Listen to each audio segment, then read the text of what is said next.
Hi, and welcome to the Crit Hit Wild podcast, where we cover all things Marvel Crisis Protocol, and we do a new character every week. This week, we're going to be talking about Loki, Prince of Mischief, and I'm your host, Fred. I'm Brad. I'm Brandon. Sorry. And I'm Steven, and it's God of Mischief. Yes, not Oh, Prince. God of Mischief. Yeah, you're right. It's not the Prince of Mischief. Oh, well, I knew he was something of mischief. Oh, whatever. Uh, Hello, gentlemen. How are the four of you doing? There are only three of you. There are four of us. Man, I'm a mess this morning. It's six How o'clock in the is evening. it's 6 in the evening? No, we are recording this as people are listening. This is a live podcast. Yeah. How is everybody doing today? Oh, how are you doing, Brad? I'm doing better than you. Yeah, clearly.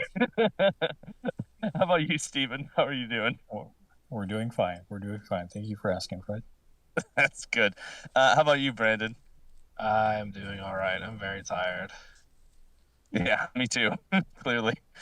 Uh, I've had a migraine today, and I'm on the other side of it. It's still kind of rattling around in my head, but it really fogs me up. So I'm gonna be more of a mess than usual today, probably. We'll see. We'll see. Uh, anyway, let's just hop right in, and let's talk about events that are coming up soon. So coming up on May the 17th, there is going to be a tournament at Lost Legion Games and Comics in South Charleston, West Virginia. That is our local game store.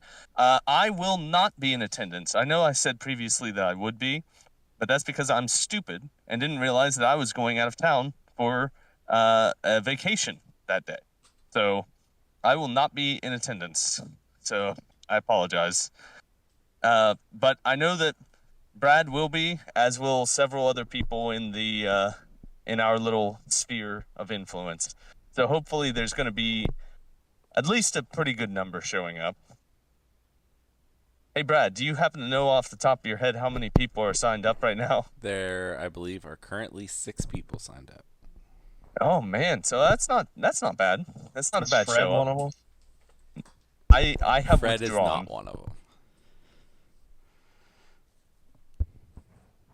All right, well, that's good. That's good. Then coming up later in the month, the 24th, there is a tournament at Concord, North Carolina at the Mighty Meeple. That is nearby Steven's realm of influence. So, do you think you're going to go to this one, Steven? Or is this one? I have it. I have intentions to. So it's still 2 weeks out. So we will see. All depends on the business. So Okay, all right.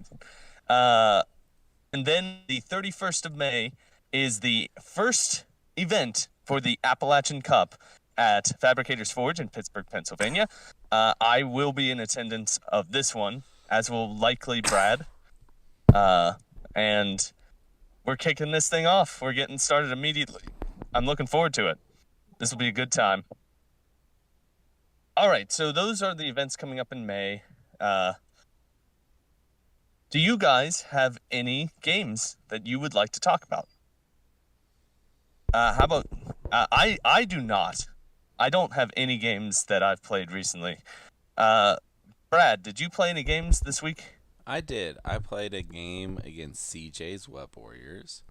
I played Storm X-Men, and I guess while I was in the bathroom, CJ looked at the other people and said, "This game is going really bad for Brad," because it was That was going, me. yeah, it was going really bad for Brad. He killed two of my models with Web Warriors. That's already impressive. He was wider than Early. me early. Earlier in the game. Yeah, it was turn 3, at the beginning of turn 3. Cool. He was wider than me, Everett, and we were playing a D secure. So he had one more person on the two outside Ds than I could get there. So he won those pretty handily. I attacked his D pretty heavily, but like He was so far ahead on points. There was no way I was winning that game. At one point at the end of the game, I was like, okay, Angel just has to daze 4 of your models that are on 3 different points. I got this. Angel didn't even daze Toad. Oh man. So I lost So that it game was that real bad. it was that kind of a game. Yeah. It was like the games at the last tournament. Yeah, I think you and I are both in a funk. We're Yeah. in a funk at the moment. That's it. That's it for Bra- me. that's it for you. Brandon, did you play any games recently? Yeah, I played a game against Memphis, which is a guy that's still learning the game. And I introduced him to Dracula. Um, I was very upfront. I know Fred's gonna judge me for this, so I don't want to hear it. I was very upfront. I was like, "Hey, just so you know, all my characters have some sort of response if you attack them." He was like, "Okay," and then he would like move up and make an attack, and I'm like, "All right, I'm gonna hit you back," and he's like, "Wait, what?" And he just kept doing that. I was like, "Listen," I was like, I don't know if you just didn't think I was serious when I said this, but I was very adamant about this. Like, I will hit you back every single time you attack me. Um, It's tricky when you're in his position. Having been in that position, there's like the question that you end up asking yourself is, what do I even do? Like, what yeah. do I just like run around in circles? What do I do in this game? And Well, and the I played answer, Werewolf, so I played Venom, Blade, Werewolf by Night, and Dracula. So we played 18. Um, he was playing Shield. He has the core box, so he was playing core box models. He played Spider Man. He did a Iron Man. similar thing. He did a very, very similar thing that Fred does all the time, where he moves Spectacular Spider-Man onto the center point, and he just died to Werewolf by Night and Dracula, because for whatever reason he was like, I can go get that point, and he did get that point, but then he died. Um, so he played Spectacular, Core Box Iron Man, Core Box Cap, uh, not another four. Was it not the Black Widow? No, I don't think so. Huh. He played Crossbones as a three splash. Was Dude, it so it has to be a four. Zemo? Was Oh, it Winter Baron Soldier. Zemo? It was Winter Winter Soldier. Soldier. Oh, that makes Yeah, Winter sense. Soldier. Yeah, Winter Soldier made the most sense, and I just could not remember he was there. I was like, it wasn't Zemo. I was like, this character actually did something like the whole game, and it was core box Winter Soldier. Um, yeah, I mean, it was just It's just trying to get him introduced into different things. Like he has the core box, but trying to or he does so he doesn't have to buy or learn different models. Playing different models against him every time I play him has kind of been my strategy, just to get him introduced to different strategies and different models. This was one where I realized that that is such a pain of a list to play into, especially when you're kind of new. So that's kind of on me, and I probably won't do that again, um, because it's frustrating, especially with bodyguard cards, um, Werewolf by Night placing, pouncing. He has a throw on his spender, so it was just kind of rough. He didn't have the firepower to really deal with it. And then I played a game against Borka last night. We played. It was really funny. It was very happy for Brad because on the way there I was like, you know what? I'm just gonna play Mystique Brotherhood, and I get there and Borka's playing X-Men. So he played Cyclops Yay. X-Men, and I played Mystique Brotherhood. Um, we played 16. I played Mystique, Blob, Pyro, Toad, Juggernaut. Yeah, so we played 16. He played four fours. He played Bishop, Psylocke, Cyclops, and another four, Rogue. He played Rogue, um, which actually was I had to be really picky about where I placed people, um, because Bishop just kind of eats Blob for lunch. And this game started out really rough. Mystique, we got a D, so we played a D, and in human weapons, so it was 8 total points. We tied the first like 3 turns, like we scored 3 each, and then like 3 each, and then like 4 each or something. Like we tied all the way up until um, I was wider. He had a real swingy turn. I Juggernaut was able to take out Cyclops, so it put him down on a thing. And Mystique's leadership is just really good. Never having to lose power to pick up extracts and being able to, especially on a D, being able to just leave a corner point and just score it the entire time is. I scored a point with the putting a token on a secure every turn of the game. Um, so for 5 rounds, I scored a point doing that. But there was a round where he really needed to KO. He dazed Blob on turn 1. He really needed to KO Blob in round 4, and he was unable to do it. Blob got lucky, and then Pyro also just decided he didn't want to die. Toad had already died at this point. Cyclops was dead. Mystique was dazed, but just kind of avoiding everybody at this point. And Juggernaut was coming across the board to rejoin the fight. Um, so it was just it was one of those things where I got really lucky. There was nothing else to say. At one point, he threw Juggernaut into a healthy what's his face Pyro, took 4, and then he attacked him twice and he didn't take any damage. And Pyro was able to pyrotechnics on a turn, forcing 2 of his people to drop objectives. Push them both, push one away from point and one off a point, and then I scored 5. I went from 9 to I scored 6. I went from 9 to 15, and he scored 1 or none. I don't think he scored any that round, and I think he might have scored 1, but that was really just the game at that point. It was just, even if he comes around and kills Blob and Toad, or Blob and Pyro, there was no way for him to also kill Juggernaut and get to the point that's over to the side that I'm securing, and Mystique has an extract and it's going to double long move away. So it was just more bad luck than anything. I should have lost that game, but mutants are supposed to die. You pulled it out in the end. Yeah. It sounds like. Yeah, I got lucky. Finished it. Yeah, it was one of those. It didn't matter who he activated. I had got Rogue off the point pretty far away. He couldn't get to Mystique. He couldn't get to the side point. He couldn't get to the home points. So I was just able to kind of move people. I ended up scoring, I think, 3, 4, 5 on the last turn again, but it was a lot more luck than anything. So. It felt good. I really like Mystique Brotherhood. Like I really like it. I've always wanted Avalanche to be a 3-point model, so you can play wider with Mystique. And I've actually decided I want them to be a 4-point model, because Brotherhood does not have a 4 that you're just like, I'm playing this 4. You don't have a 4 in that list where you're like, I'm playing them. Like every time you look at the 4s, you're like, I guess I could play this one, or I guess I can play that one. They don't have that go-to 4, and I want that. Okay. Brandon really hates Sabretooth, I guess. I like both of the Sabretooths, but they do not do what I want them to do for Mystique. Do you think that Avalanche will fill that role? We know very little about him.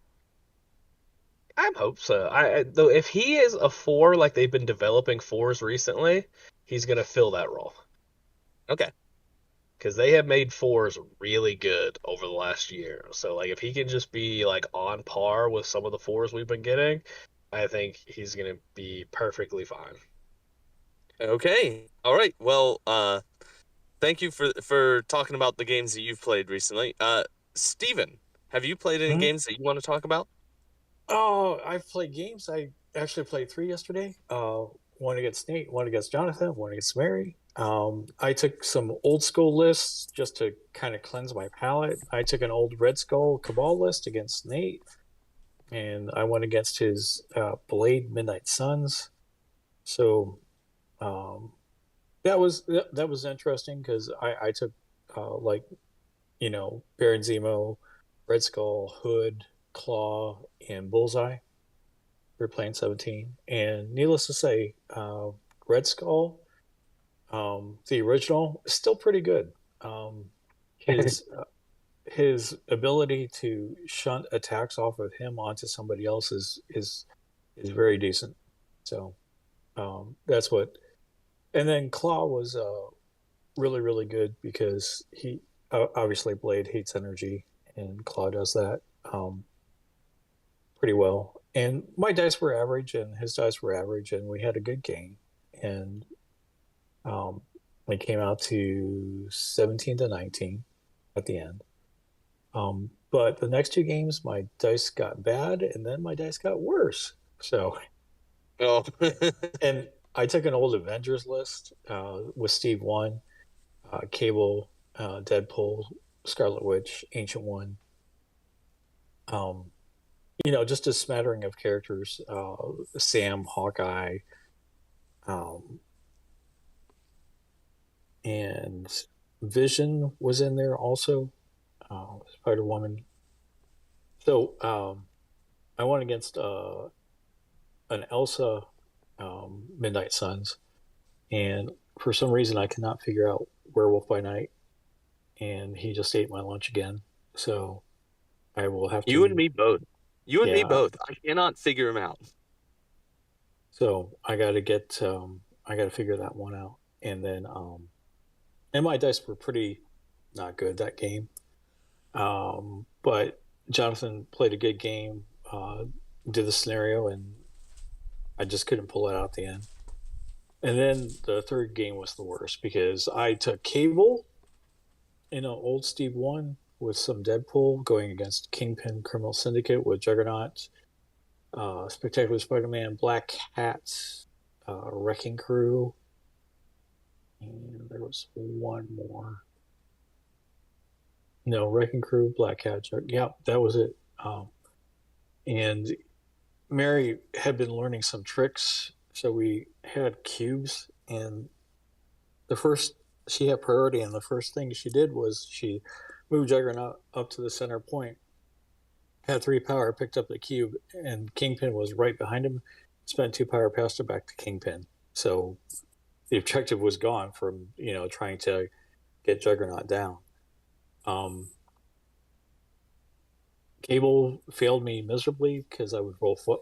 I did my little tricks to get within range to do the double rerolls, except I would roll 5 dice and get 3 skulls. And it happened multiple times. Oh, oh man. I need you to roll those dice into Dormammu for me. No kidding. So, needless to say, things went really, really bad, really, really quickly. She was up 13-2 in round 2. Holy crap. Holy Yeah, crap.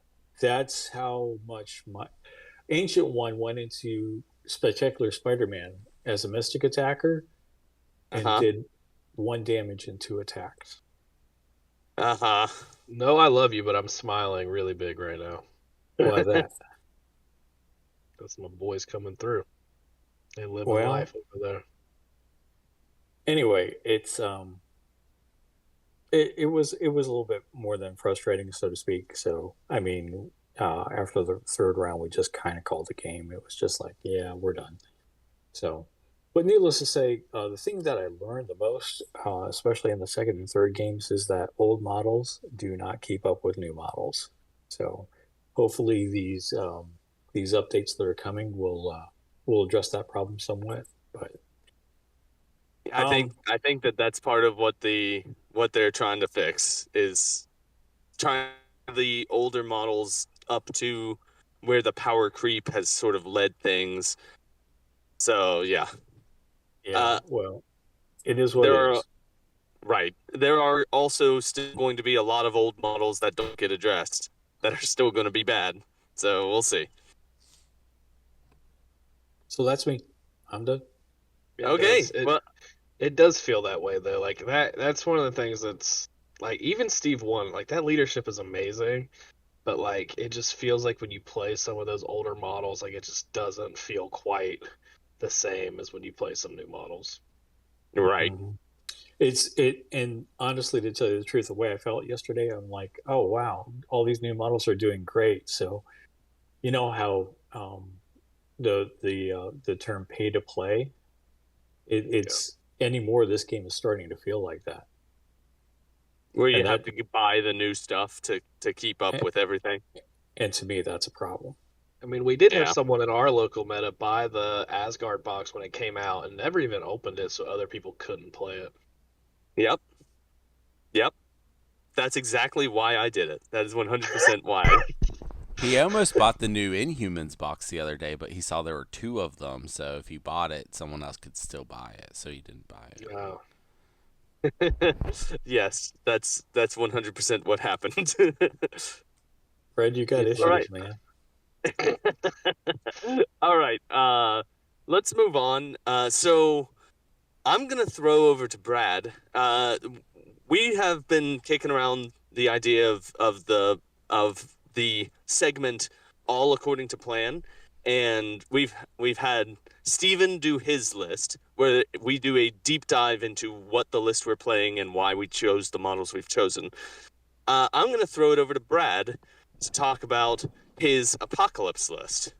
Or is there another list that you want to talk about? No, it's Apocalypse, Fred. We talked about this before the cast. You know it was. Don't pretend for the audience. Well, Brad, why don't you talk about what your apocalypse is and why you chose the models that you have chosen? And some strategies that I employ, mostly beginning the game stuff. So I'm playing Apocalypse. I'm just going to go over the list. So Apocalypse, Psylocke, Colossus, Wolverine, those are all very important. Magic, Blob, Deadpool, Toad, Mr. Sinister, Cable. So the way this rolls out is if I win initiative, like 9 times out of 10, I'm going to pick my secures, which are Intrusions, Imkron, and Mayor Fisk. A lot of the success of this list is getting the most work out of Apocalypse. I have only ever lost 1 game on Intrusions, and it wasn't at a tournament, because Apocalypse is always relevant because of the teleport. Imkron Crystal is so close that he is always relevant. Mayor Fisk is a recent change. Up until very recently, in fact, I haven't played an event with Mayor Fisk yet. This was Wedding Party, which is just wide Mayor Fisk. And I wasn't doing as well on it because it was too spread out. And it was not Mayor Fisk only because Mayor Fisk is 16 points. So I'm just mentally preparing that for myself for playing at 16 points because Apocalypse wants to play at higher points. In fact, the sweet spot is 18. None of my secures are 18, though. So the reason 18 is the sweet spot is you can play Apocalypse and 3 of the 4s. Like Psylocke, Colossus, and Wolverine, all very good models that use their Apocalypse ability very well. Well, Psylocke has to take an Apocalypse ability, Famine, so Apocalypse can use it. And then Colossus is a pretty good Pestilence, and Wolverine's an excellent War. So that's the like core. And to facilitate that core, if I lose initiative and we have to play my extracts, all my extracts are 18 points. So I can pick 18. It's completely in my control if that happens. Fear Grips, Montesi Formula, and Inhumans Deploy Advanced Weaponry are the 3. They're all fine. Like, no one ever uses the beams from the 2 beam ones. And then if Apocalypse can get a couple hammers, that's just amazing. So I can always pick 18. And in fact, this is how I won the Akron Brew Brawl, by losing priority every round and picking 18. The other characters in the list that aren't Psylocke, Colossus, Wolverine, and Apocalypse are there for different point levels or one tech piece for a couple different factions. So I have Magic, Blob, and Deadpool in there so that I can go down on points from 18. I can change one of the 4s or 2 of the 4s into 3s to go down to 17 and 16 points. Top priority in that is Blob. If I had to play at 17, I probably cut either Wolverine or Colossus for Blob. And then at 16, which I have never had to play in a tournament, apparently, because I just looked it up, I'd have to play either Deadpool or Magic, and it kind of depends on what the matchup is, but probably Deadpool. Deadpool War does pretty good job. I've played that before, and I like it. Cable is in there for 19 points. So if I need to go up a point, I can turn either Colossus or Wolverine, probably Wolverine, into Cable.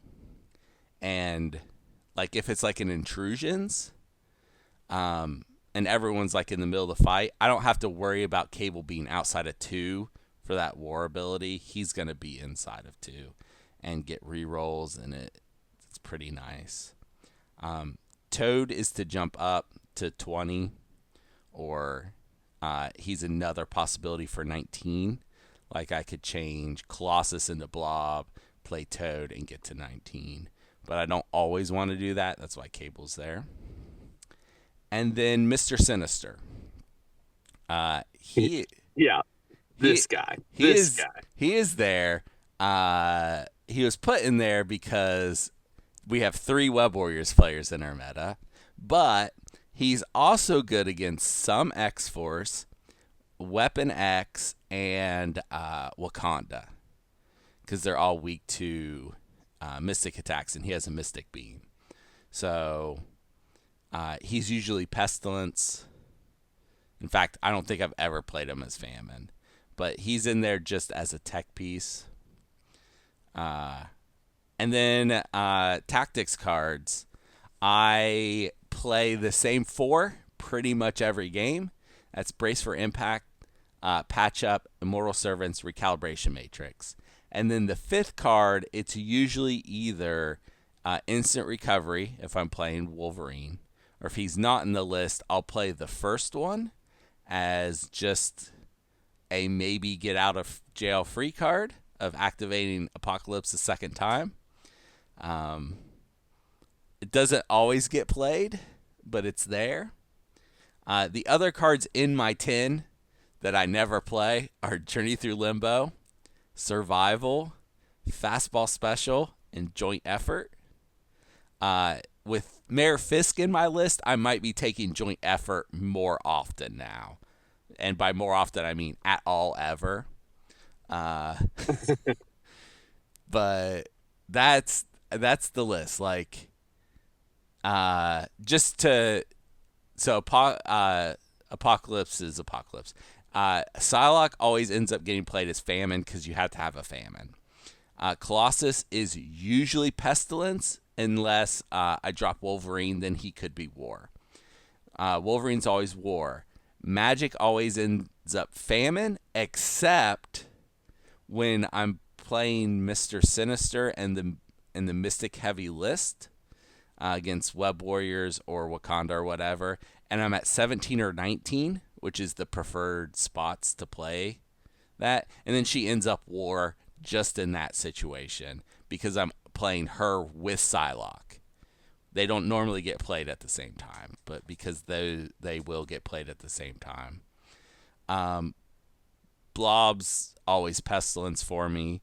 Deadpool has always been War, but he's not a bad Famine option either. Toad is Death, Mr. Sinister's Pestilence, and Cable is meant to be War. But he's a fairly recent change. So... Okay, so you just went. The Apocalypse leadership is very complicated. It is. With picking the 4 horsemen that you have to play. For those who are not familiar with the Apocalypse leadership, do you want I don't know if you need to go over every single word of it, but can Right. you give like a quick rundown I of can. what it is? So, Death is the one that you're probably not going to play very often. Literally, the only time Death is on the table is when I play Toad. Toad is Death, and that's it. So, the whole gimmick is around Horseman tokens. You can spend those Horseman tokens to pay for the Horseman abilities or to re-roll attack or defense dice up to 3. So every Horseman has an active or reactive superpower that costs some amount of power that they can spend Horseman tokens for, and they have a innate that gives Apocalypse's card Horseman tokens. Apocalypse can use one of those powers on his turn. He still has to pay for it, but he can use one of them. Death is you get extra dice equal to the damage on the model, up to 3. It costs 3. And when they daze or KO a model, or they get dazed or KO'd, you get 3 tokens. So you get a lot of tokens all at once. You can only have up to 6. Famine, her active ability is teleport. I say her because it's Psylocke. It's always a female character. You place the character within 2, and before you move, if you're within 2 of an enemy, they lose a power. And the way you get tokens, if they are outside of range 3 of non-dazed enemy models, you get a token at the end of their activation. Pestilence, you can spend 2, and you can either put a condition on them or deal damage to them if they have certain conditions on them, the same ones you're allowed to give out. And they get you get a token from them for each character you put a condition on during their turn at the end of their turn.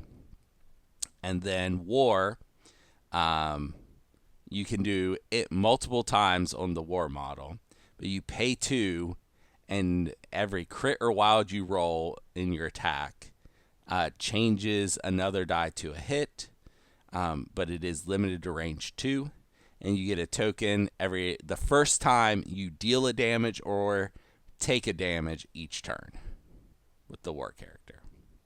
So, So he's perfect for Wolverine. Yeah, like Wolverine takes a lot of damage and deals a lot of damage, so yeah. it works out well. And I try 18 or 20 is best. Play those 4s or those 4s in Toad. They're tough models, and that's the big thing. You are trying to outlast your opponent. You're trying to live long enough to score out the game and attrition them enough to score out the game.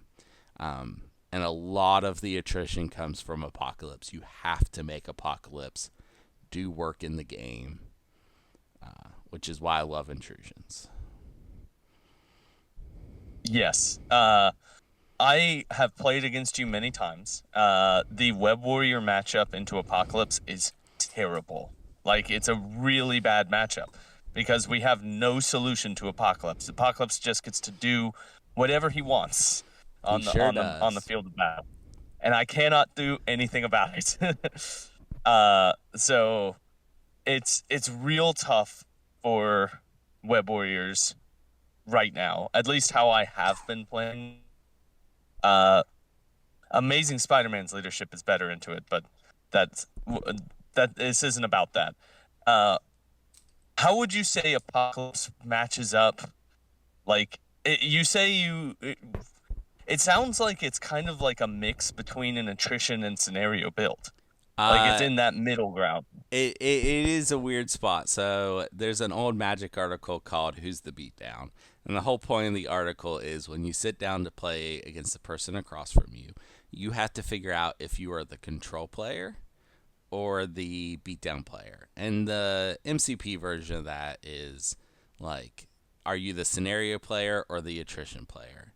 And that's what I have to do every game. I have to figure out, am I the attrition player or the scenario player? And I have to figure that out at the beginning of the game.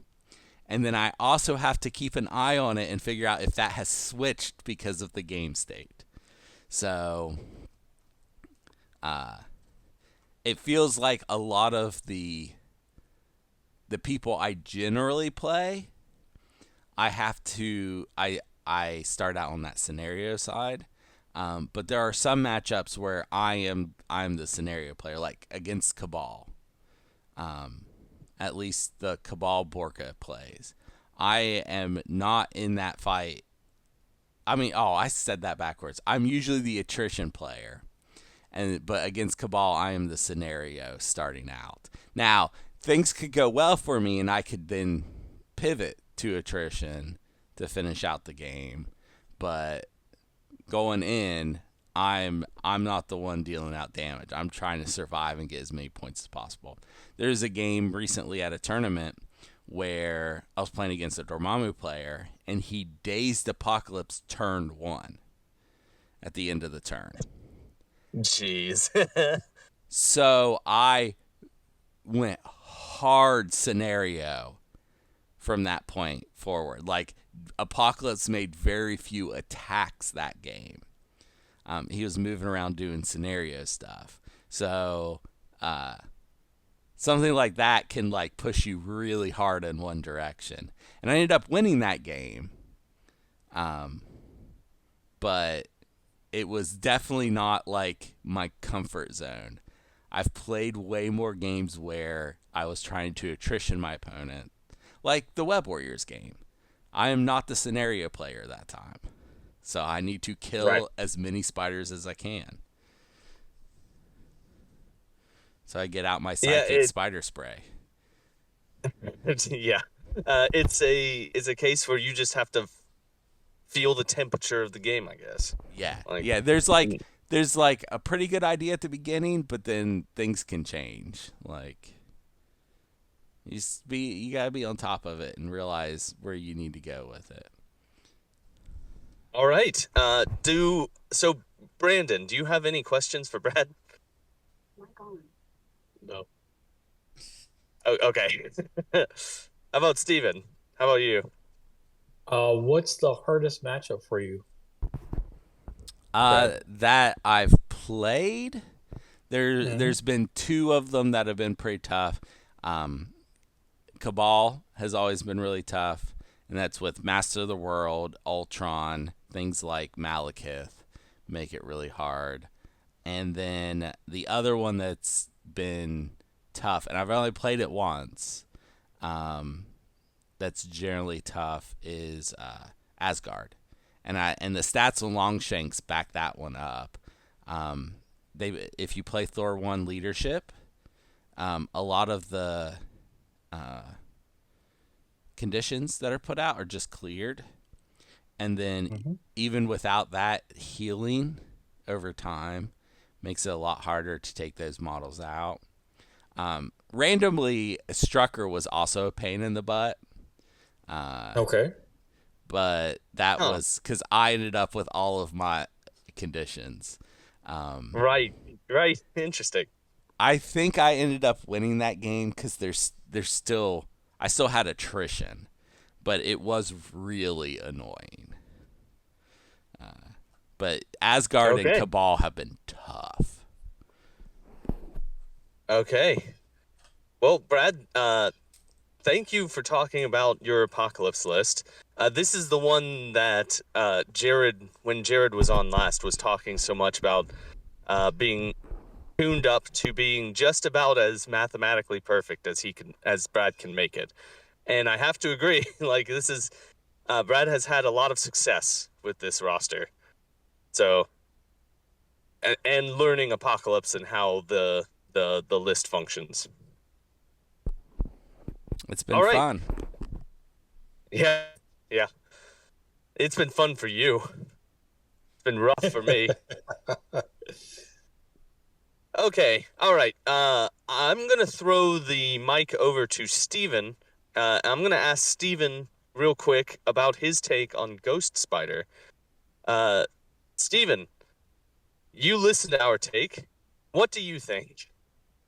Ghost Spider? I think I think she's had her time in the sun, and now she's in that. The sun is setting on her is basically what I'm trying to say. So Yeah. I mean, she still has her uses, but just like I said with the games I play with the older characters, the newer characters are just so far and away better. It's not even close. So I mean, she still has her uses. Don't get me wrong, but um, it's becoming less and less useful, in my opinion. Yeah. Oh, I agree. Very much so. So what would you give to Ghost Spider as a letter grade? I'm at a B minus for the A B current. minus. Okay. Yep. Okay. All right. Well, that's Steven's take on Ghost Spider. Brad, do you have any trivia for us today? I do have trivia because we have time today. Okay. So for new listeners just tuning in, there's maybe one of you out there. Comment down below if you're on YouTube. Love to hear from you. The way this works is I ask Fred some trivia about a character represented in the game of MCP. And he guesses the character. The twist is that Fred doesn't know very much about the comics where the trivia is coming from.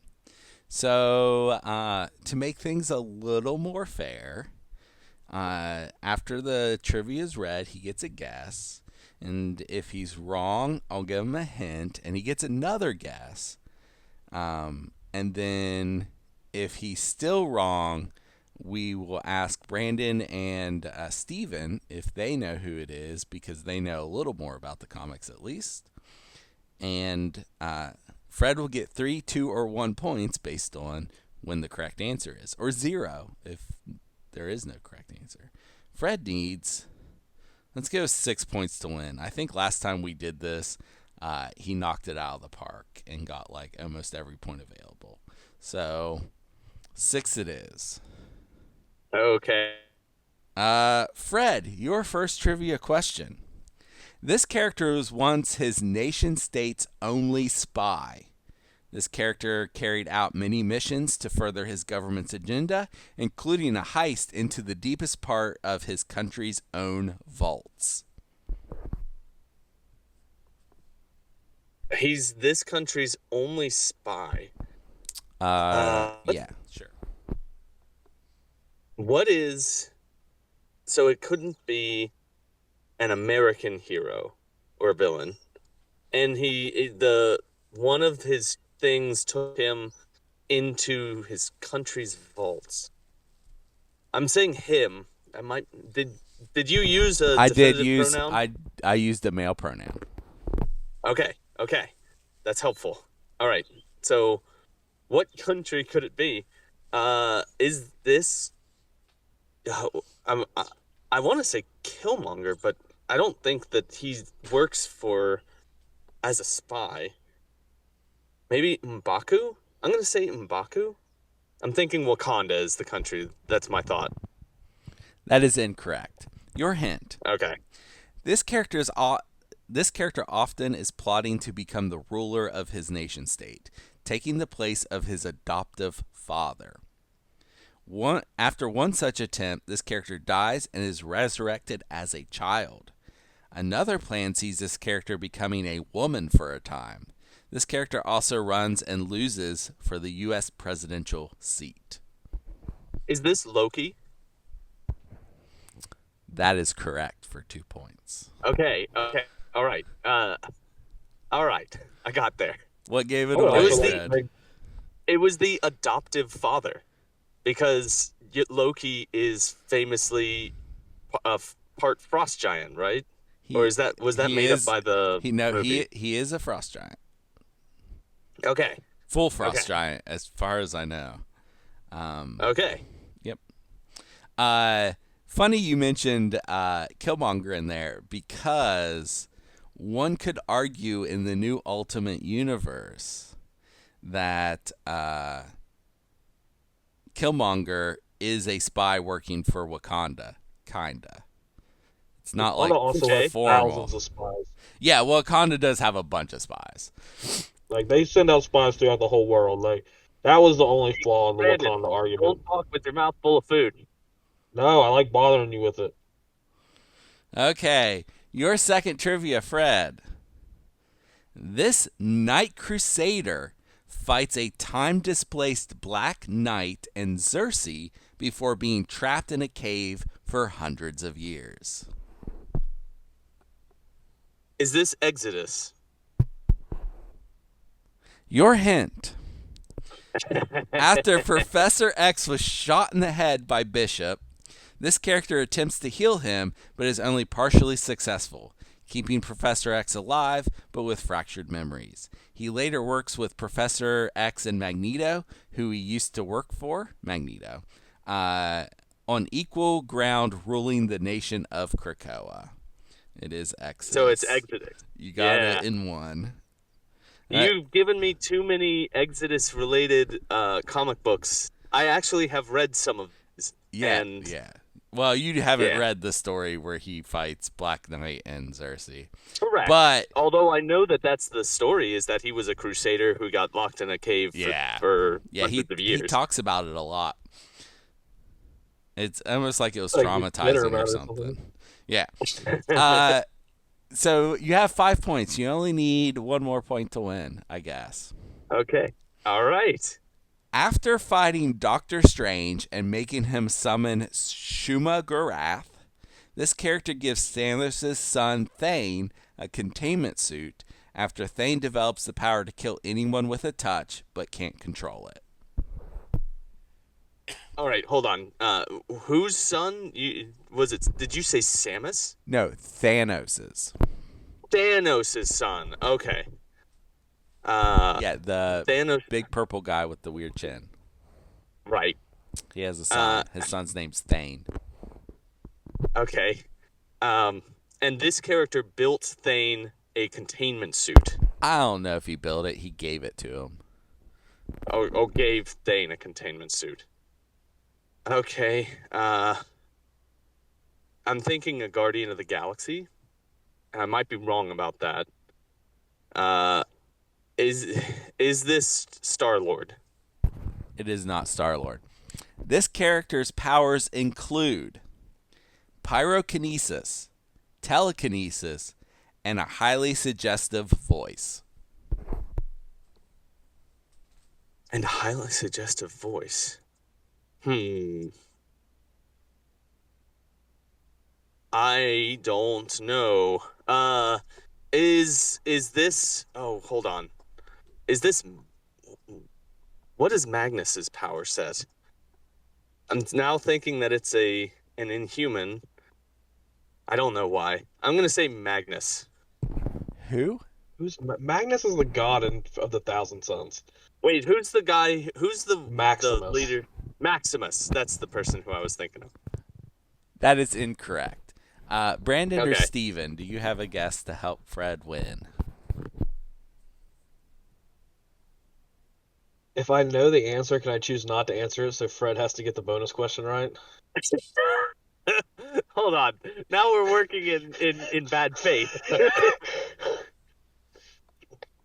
Steven, do you know the answer? I do not know. All right, so I know the answer. Can I choose not to answer so I can make Fred do the bonus question, but He still has- see if I'm right? He has to do the bonus question anyway. Ebony Maw. Okay, that is correct. So, Fred, you're currently at 6 points. 0 points if you're correct, and -1 point if you're wrong. Let's go! What do these characters have in common? So it's Loki, Exodus, and Ebony Maw.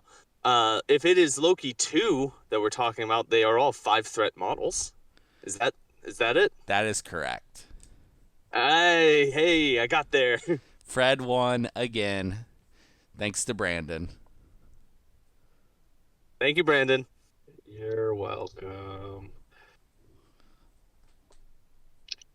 Thane right. isn't. Ironically, I know this was crazy, but Thane is an Inhuman. They also all have range 4 Mystic attacks. Loki 1 has a range 4 Mystic attack, so does Exodus and Ebony Maw. Anyway, yeah, Thane is an Inhuman, That so it was really weird that you got there. That I went to Inhumans. Yeah, It is weird. You're right. he got his power to kill people with a touch by being exposed to the Terrigen Mist. So yeah, he is. Okay. He is an Interesting. Inhuman. Yeah, He's I also would have got it wrong. He's also, Fred, an Eternal and a Deviant. Huh. So he's a little bit of everything. Because that's Thanos' big thing is that he is both of those. He's a fucking problem, is what he is. For the record, like Thane is a problem.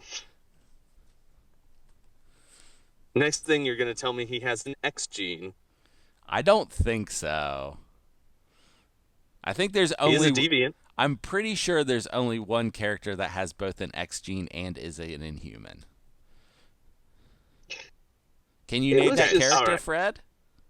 Is it Beast? No. Okay. Then no. It is a character Miss in Marvel? MCP. It's Miss Marvel. Miss Marvel. Oh wait, you literally told me this. Yeah, Okay, We had a well, whole the conversation other about day, this. Fred. It was like yeah, like a week not ago. long ago. Yeah. The weird thing for me is you went straight to Guardians of the Galaxy for someone helping Thanos' son. Well, Thanos' I son don't- is a listen. good guy. Yeah. He is. Like he is a, just because it's Thanos doesn't necessarily mean he's But a villain. But I started that. to be fair, I- Fred had no idea that he was even remotely not evil. I true. did start This is true. that with the person fought Doctor Strange and made him summon Shuma Gorath. Yeah. So And he was like, it was. yeah. And he went straight to Guardians of the Galaxy, and I was yeah, like, he's not gonna Star-Lord get did this. it. Star-Lord did it. Listen, I was scrabbling for things that it could possibly be. I had no idea. So, whatever. Okay, thank you, Brad, for that trivia game. I think that the next thing that we should do is talk about the person that we are here to cover today. That person being Loki, God of Mischief.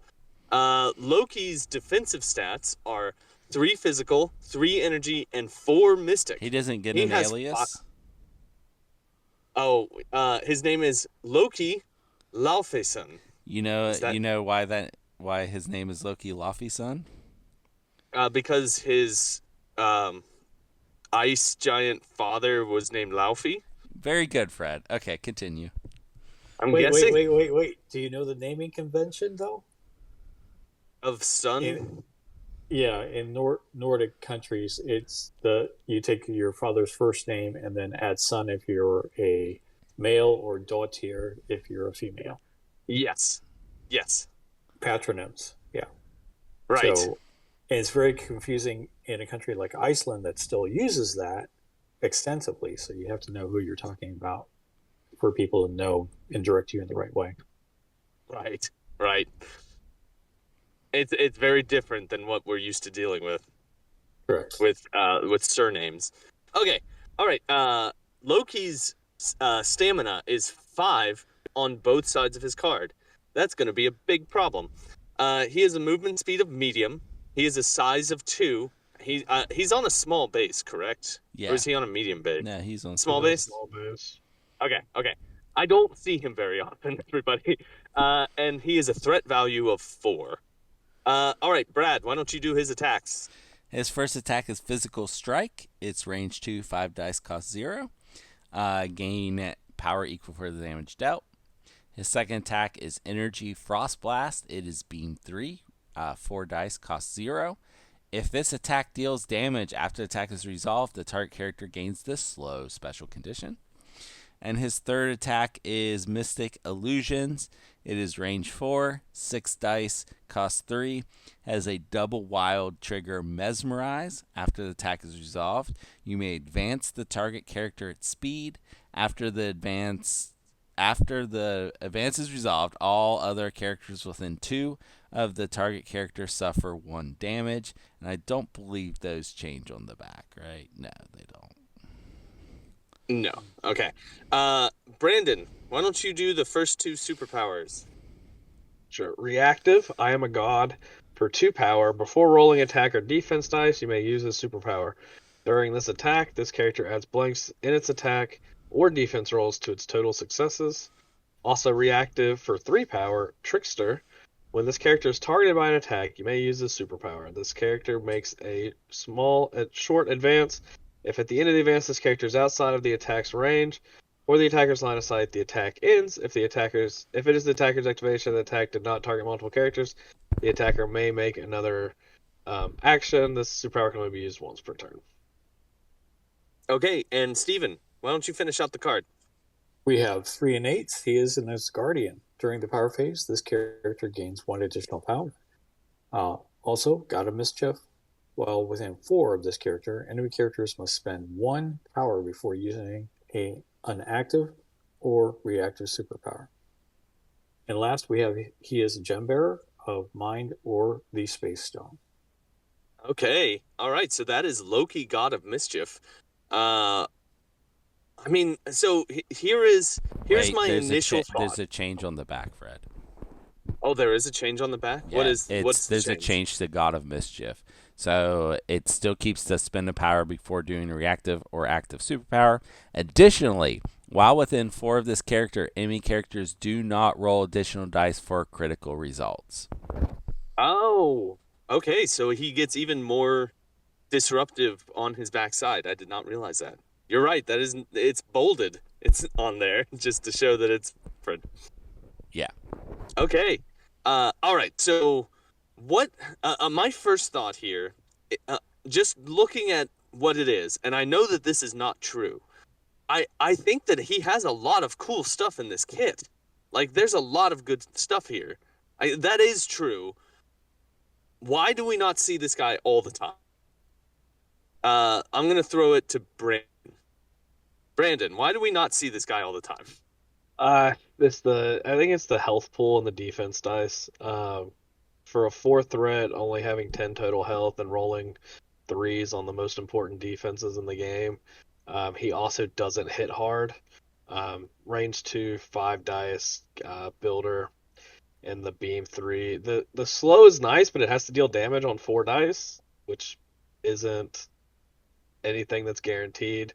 And his spender being requiring 2 wilds, like his attack suite is just extremely, and I mean extremely outdated. Um, you're Yeah. really playing him for his superpowers, and Trickster's fine. But it's really for God having a root on the board for everything is really kind of nice. That's why you're playing him. I just don't think that's worth it, because of the like I said, the 5 and 5 and only rolling 3 dice. Rolling 3 dice and counting blanks is something I've done a lot. Does not keep people alive as much as it should, and you have to pay the Yeah. power to make sure you're doing that. It's not ideal. Yeah. Another thing is his builder, which is his only way of generating power aside from he does get an extra power every turn during the power phase, which is nice. But his builder is range 2, so he has to be in the fight, and he has bad health and bad defense. Yeah, and he's So not. You get one. If you can get one, you save him. Then the next attacks are coming in free. It's just unlikely he's gonna really make it through. Especially in with all the other 4s, especially in Asgard, all the other 4s, it just I think it's not that's there. the problem. I think in Asgard, he's just not doing what you want Asgardians to do. Now, he's also affiliated Cabal, and I think he probably should see some play in Cabal.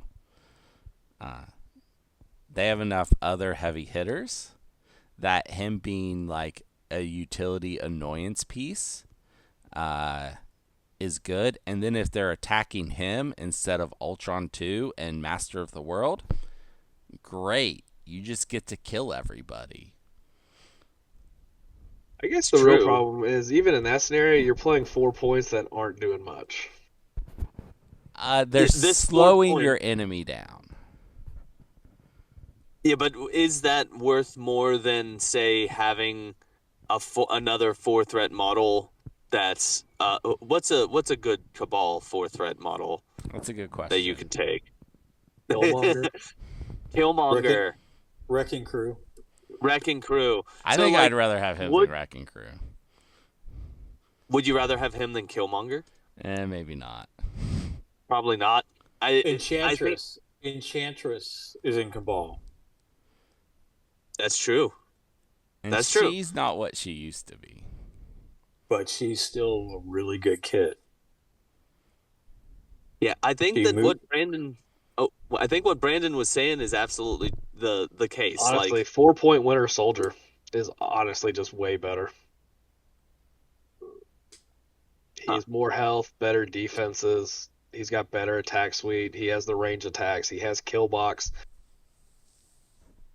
He has stealth. Like, he's honestly, like, if you're looking at those two models, I just feel like that's a mile. Like, there's a miles of difference in between those two models.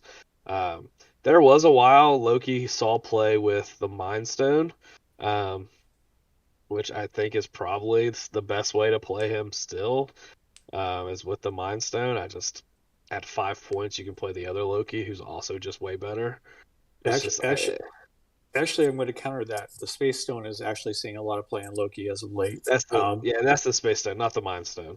I Yeah, apologize. yeah, because it actually gives you a safe grab.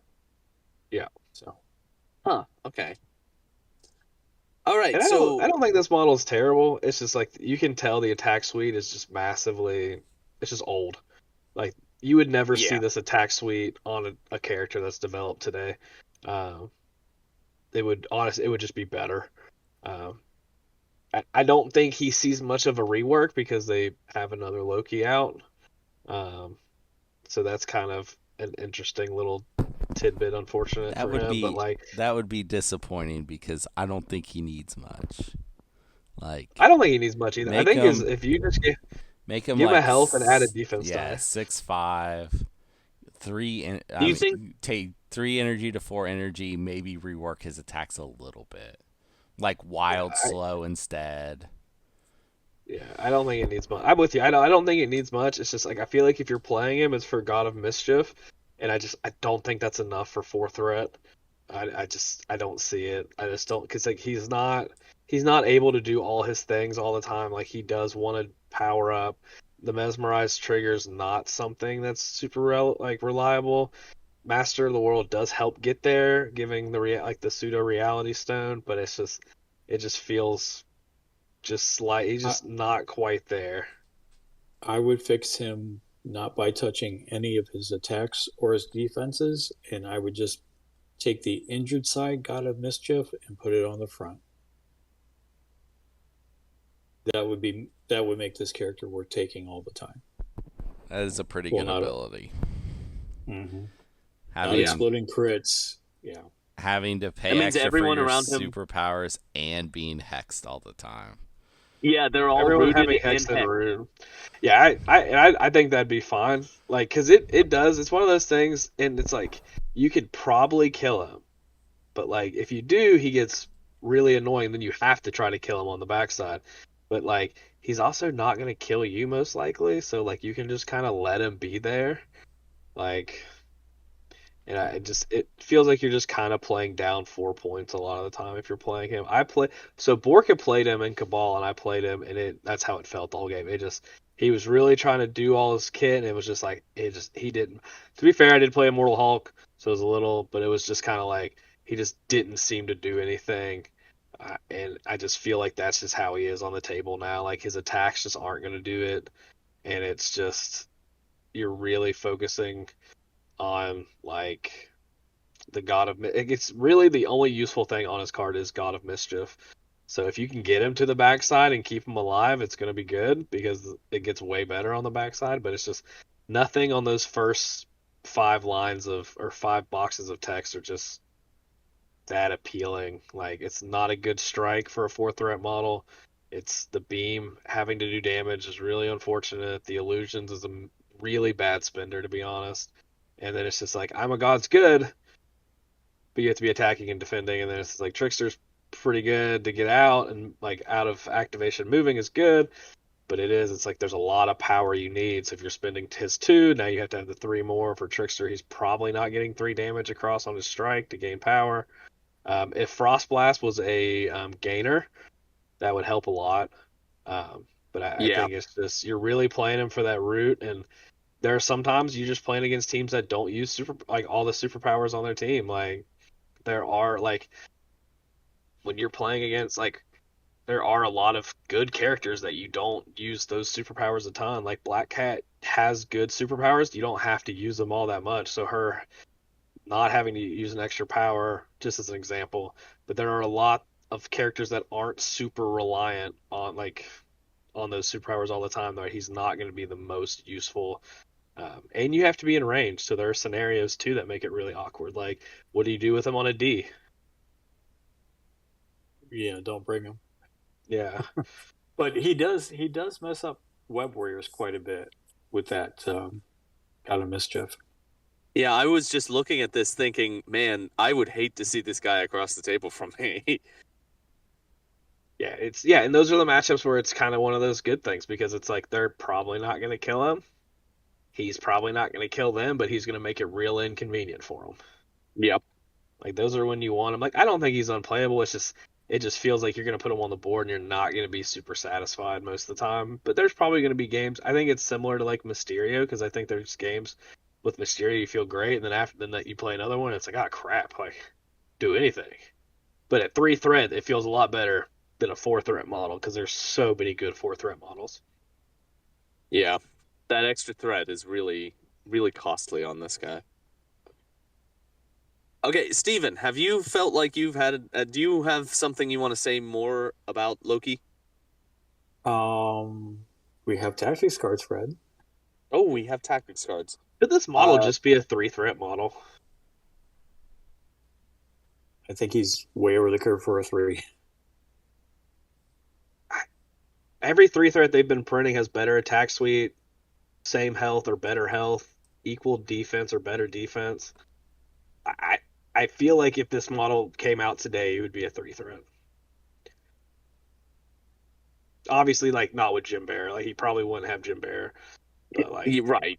There's some stuff they would have to adjust, but I think he might be like he's close to a 3 threat. God of Mischief may be like within range 3 or range 2 if he was a 3 threat, but I feel like this would be if this came out today. I feel like this is a 3 threat model kit.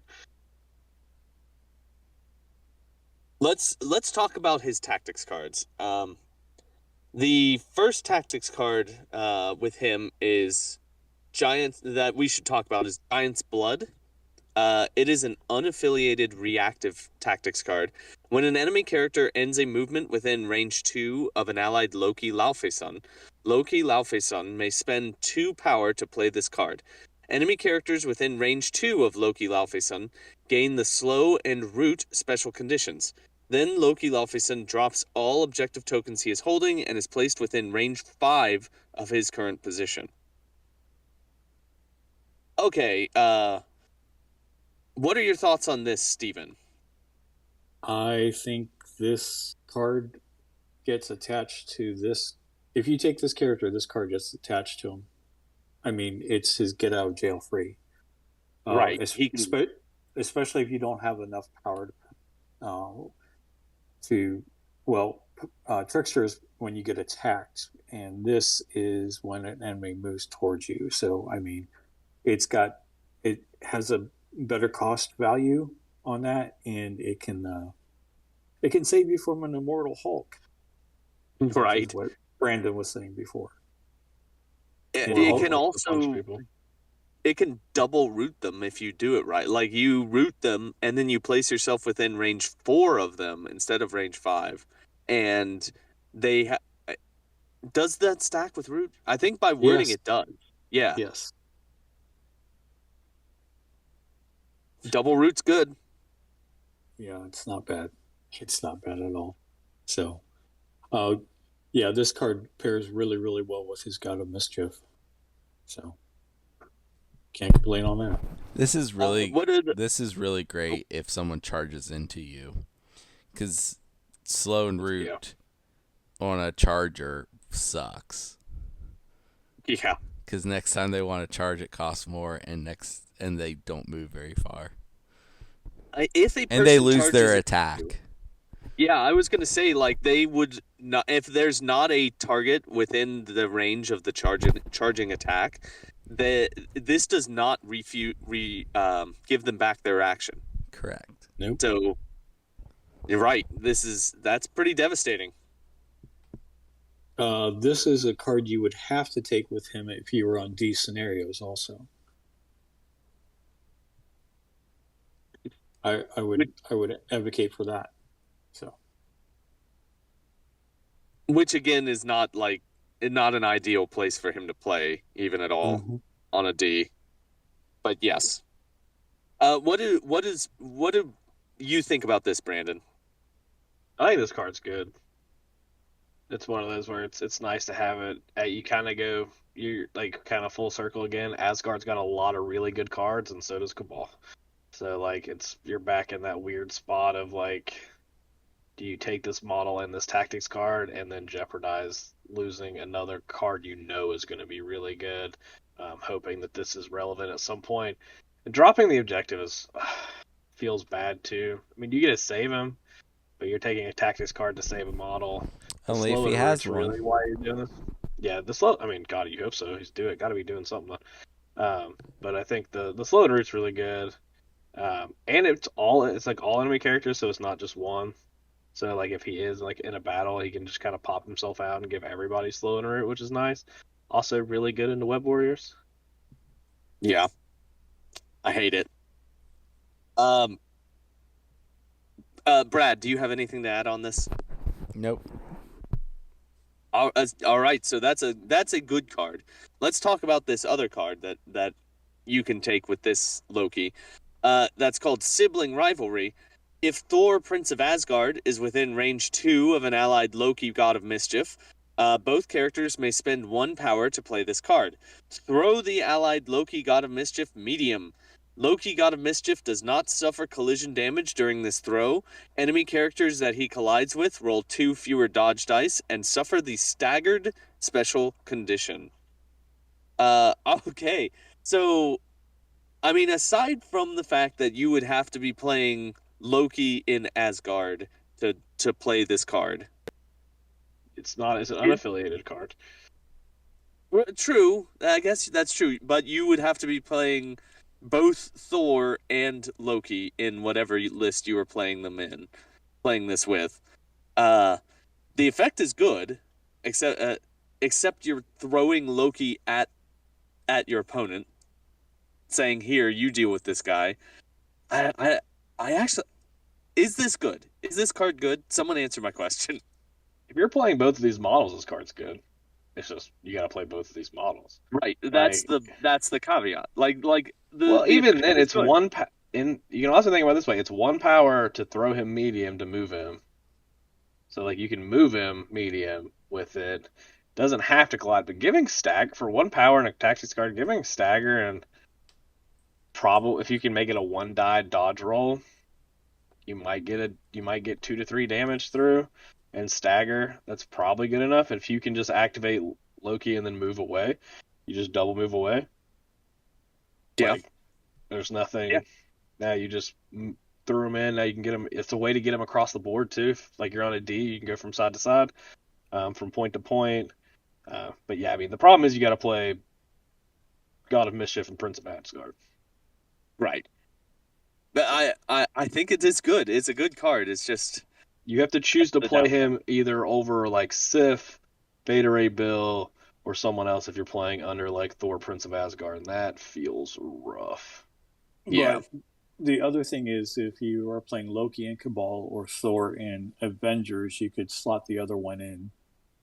So. Yeah, I think that's like the best. Like if you're playing them, or even if you're playing them under like a universal leadership like Dormammu or Mephisto or something like that, make their cards just a little bit better by giving them extra power. That'd be a place where this card is going to come up, and you have less, in affiliation tactics cards that you want to bring. But I think this card, if you're playing both these models, I think this card's great. It's just, again, you have to play both these models. Brad, do you have anything to add on this tactics card? Not that hasn't already been said. Okay. So those are the tactics cards for Loki, Prince of God of Mischief. Yes, because the other one, there is another card, but it's for Loki, Prince of Lies. So we need to give a letter grade to Loki. This is another case where I feel like the game has kind of left him in the past. He needs a rework, or he needs something. He needs something to make him more viable on the table. But he is definitely not a bad model. I want to give him a C+. I want to give him a C+.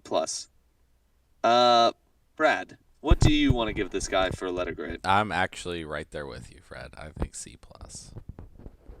Okay. Brandon, how about you? I'm just at a C. At a C? He Okay. doesn't get these gears going. Right. And Steven? With that tactics card, and because he's a gem bearer, I'm gonna bump him up to B-. Okay. All right. Plus, that God of Mischief is just too good. It's the reason you would ever play him, is for that ability. Right. 100%. Okay. That is our take. It says it right there at the top of his card. You play Loki for God of Mischief. Right. That is our take on Loki, the God of Mischief. Hey, Brad, do you have any comic books that feature Loki Laufeyson? Would you believe me, Fred, if I told you that Marvel completely invented this character out of the blue? Yes, I would believe you 100%. Okay. Why would I ever doubt anything you tell me? Then you would be wrong. Because the characters of Thor and Loki and Odin and all of them existed before Marvel Comics. Gasp. Marvel, well, specifically Stan Lee, was unsure if people would read superhero comics about superheroes that were not Batman and Superman in the early 60s.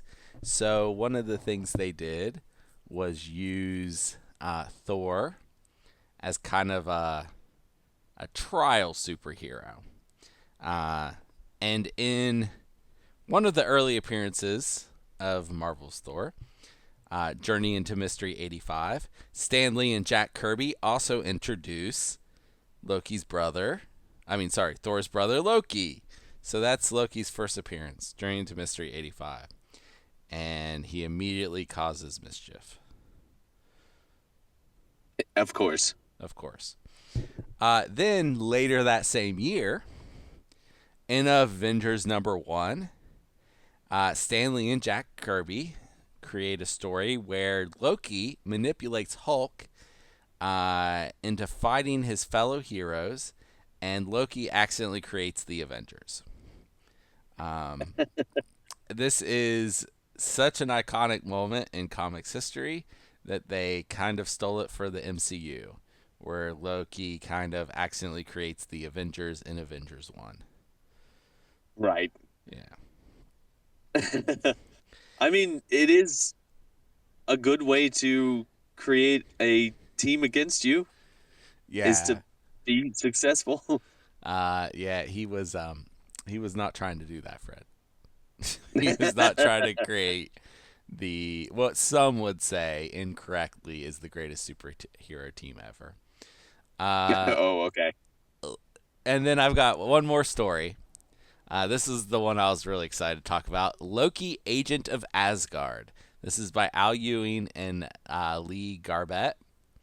And Loki has turned over a new leaf and decided to use his powers and skills for the benefit of Asgard in the only way that makes any sense. He's going to lie, steal, and cause mischief for the good of the realm. This is basically a high fantasy spy thriller with all the tropes. Casinos, heists, spycraft, dames, betrayal, and anything else you can think of that's in a spy thriller. And on top of all that, one of Loki's biggest threats in this comic is King Loki. What does that mean for Loki's future? King Loki? King Loki. It's a Loki from the future that is king of Asgard and is causing problems for Loki, who is Asgard's number one and only spy. Interesting. This sounds like a lot of fun. It is. Topic. He recruits a team of ne'er-do-wells to break into Asgard's own vaults, to steal some stuff that will help him help Asgard. But he has to steal from Asgard to help Asgard. It's a complicated plan with lots of twists and turns. Of course. Of course. I mean, it has to be. It has to. Yeah. He's watched all the heist movies, I guarantee. Loki's 11. He is the God of stories as well? Maybe. Yeah. I don't know enough about. I don't know if God's Norse mythology. I don't know if God's the right word here. He is the something of stories, keeper of stories. I don't know, something like that. Okay. Yeah. So he knows all the spy stories. So. Well, thank you for those comic book recommendations, Brad. I think did we lose Brandon? Yeah. Is Brandon gone? Brandon's gone. That's fine. We don't need him. Okay, well, I guess the only thing that's left is my non sequitur recommendation. So Loki was played by Tom Hiddleston, and I've been debating in my head about the movie. So he was in a movie called Crimson Peak, which is honestly not my favorite Guillermo del Toro movie. So I'm going to recommend that people watch Pan's Labyrinth, which is my favorite Guillermo del Toro movie. I may have already done this one. I don't remember, but I do love this movie. The movie is all in Spanish with subtitles, and it's excellent. It's a story about a woman who goes to give birth with her husband, her new husband, and the daughter that she brings with her is from a previous marriage, and the new husband, the stepfather, is a terrible, terrible man. He is a fascist in Francisco Franco's Spain during the Spanish Civil War, and you watch as it can be determined that the stepdaughter goes into a fantasy of her own creation, but also magic happens, and it's left a little bit up to interpretation. I love this movie. This movie is great. This sounds a lot Brad, darker. This sounds a lot darker than Jim Henson's Labyrinth. Another fun movie. I love that movie. Yeah, I do too. This movie is much darker than Jim Henson's Labyrinth. This movie does. I cannot believe that I'm blanking on the rock. Who is his name? The person who's in Labyrinth, who's the Goblin King? David Bowie. David Bowie. That guy's name just fell out of my head right now. Do you know I can't believe it. that they stuffed his pants in that movie because they thought it would be funny if it looked like he had just a giant dong? I mean, they really did.